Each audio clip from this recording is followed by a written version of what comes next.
Well, next thing was they made a minister of wasps or something.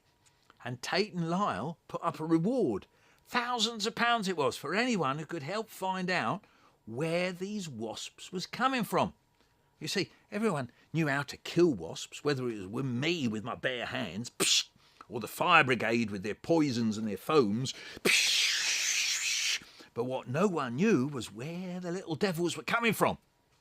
2 or 3 times they had a big thing on the telly with everyone having their say, and that man with the glasses, I forget his name, he sat in the middle like a king, and we all watched them. Donna used to come in while Charmaine did her late shift at work, and once the man from Tate and Lyle was on with his puppet thing, Mr. Cube it was, their mascot, and a person came on the programme and said, "I think the wasps are coming from Wapping, coming from the docks and wharves down there where the spices and raisins are stored." And we all shouted, "No, never, rubbish, take him off." And then someone came on and said, "Somewhere there must be a giant wasp, a giant queen wasp, maybe hundreds of giant queen wasps, lasting out the winter, way out of sight, keeping themselves all snug and warm somewhere." And we were there saying, "Could be, yeah, no, he could be right there, couldn't he?" After that, some people came and talked about some wasp traps and wasp poisons, but in the end, they all said that they had to find the Queen. So the hunt was on. We were getting desperate, I can tell you. Grown men were that afraid, some of them couldn't face getting themselves out the house in the morning. Some people couldn't face going down to the shops and sat indoors behind nets and netting draped all over the place. So on the telly, on the next big programme, people came on trying to get that Tate and Lyle reward for catching the giant queen. They came on with all kinds of things they'd found, like yellow beetles, dead bumblebees. And the experts kept saying, no, that's not her. And Mr. Cube, he kept saying, no, that's not her. It caught on everywhere, Everyone was saying it.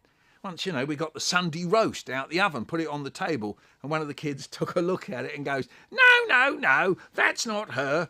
Yeah, well, we did have our laughs, I suppose. But anyway, you'll never guess who found the queen that everyone was after. No, I said, I can't. Donna, she says. I don't believe it, I said. Like I said, the hunt was on. There were more and more of the wasps about. There was Tate and Lyle on the verge of being gobbled out of their works and losing a fortune or two. The hospitals were full of people who had been nearly stung to death. Hundreds of people were creeping round their houses thinking that just because 20 wasps had crawled out their wardrobe, the Queen was in there. Yeah, they probably burnt out more old building sheds and fences that winter than what they tried to do to us in the Blitz. Yeah, I said, yeah. And Donna? Well, it was the third of these big telly programmes. Donna was in, Charmaine was out, Eileen, my boy, and the baby were out. It was a cold Sunday evening in January. So me and Donna, we snuggled in together on the settee and watched. This time they had the cameras out and about, looking at different places where this queen wasp might be.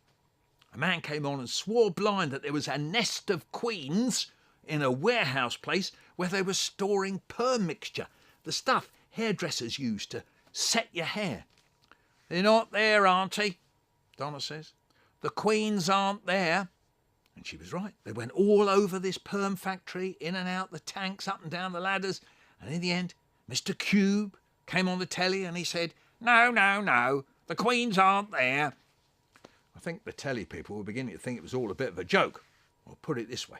So long as the hunt for the queen wasp was on, they were happy. They had something to make teleprograms about, didn't they?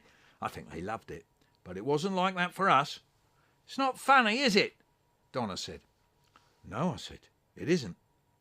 Auntie, I know where the queens are, she told me again. All right, where? I said, listening this time. In the dump, she says.